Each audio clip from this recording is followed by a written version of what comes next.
Training আৰু ডিউটিৰ বাবে যিহেতু মই আহমেদাবাদত গৈছিলোঁ, ফাইনেলি গৈ আহিলোঁ। তো যোৱা মিনি ভ্লগকেইটা আপোনালোকক ফ্লাইটৰ ভ্লগকেইটা আপোনালোকক দিছোঁৱেই।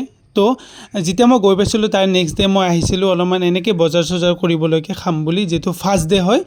তাৰপিছত হানচন বুলি কয় এইখিনিতে, হানচল চাৰ্কল বুলি কয় নেকি আই থিংক, মই এতিয়া সিমান কনফাৰ্ম নহয় বাৰু, হানচল বুলিয়ে কয়। সেইখিনিৰ পৰা ফুৰি আহি পি জিলৈকে আহি পালোঁ। পি জিত মই ৰেষ্ট চেষ্ট লৈ ভাত পানী খাই ইভিনিং টাইমত আবেলি সময়ত আৰু তো এবাৰ এয়াৰপৰ্টটোৰ যিখিনি পাৰোঁ সেইখিনি অলপমান ফুৰিলোঁ। আৰু এই ষ্টেটুটো যে দেখিছে এইটো হ'ল চৰ্দাৰ বল্লভভাই পেটেলদেৱৰ ষ্টেটু। তো এয়াৰপৰ্টটোৰ নামটো আপোনালোকে জানে আহমেদাবাদ এয়াৰপৰ্ট, বা মেইন নামটো হৈছে চৰ্দাৰ বল্লভভাই পেটেল ইণ্টাৰনেশ্যনেল এয়াৰপৰ্ট। লাচিমালৈকে আহিলোঁ, এইটো হ'ল লাচিমা এয়াৰপৰ্টটোৰ। ইয়াৰ পৰা এনেকৈ যাব নোৱাৰি, যাব পাৰি বাৰু যদি আপোনাৰ ID থাকে। তাৰ নেক্সট ডে যাব ওলালোঁ ট্ৰেইনিং আৰু ডিউটি জইনিঙৰ বাবে এয়াৰপৰ্টৰ যোনটো অফিচত মই কাম কৰিম আদানীৰ আণ্ডাৰতে বা ট্ৰেইনিং কৰিম। তো এনেকৈয়ে খোজকাঢ়ি গৈ আছোঁ, বেছি দূৰ নহয়। আৰু এই চকটোতে মোৰ চক মানে ওচৰত যে ৰুমৰ ওচৰত যে চক, মেইন চক বুলি ক'ব পাৰি, এইটোৱে হ'ব।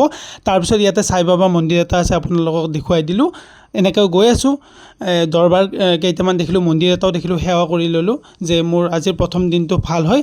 আৰু আহমেদাবাদত কলকাতাৰ গাড়ীবোৰ যেনেকুৱা মানে কালাৰটো হালধীয়া হয়, আৰু আহমেদাবাদতো প্ৰায় অটোবোৰতে হালধীয়াই হয়। তো মই ফিল কৰিব পাৰিছোঁ যিহেতু কলকাতা গৈ পাইছোঁ।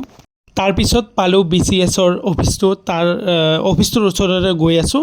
তো চাওক, এয়াৰপৰ্টৰ ওচৰৰ ঠাইবোৰ সঁচাই ভালেই লাগে। তাৰপিছত টাৰ্মিনেলটো লেফ্ট ছাইডে যায়, পুলিচ ষ্টেচন লেফ্ট ছাইড, আৰু টাৰ্মিনেল 1 চিধা।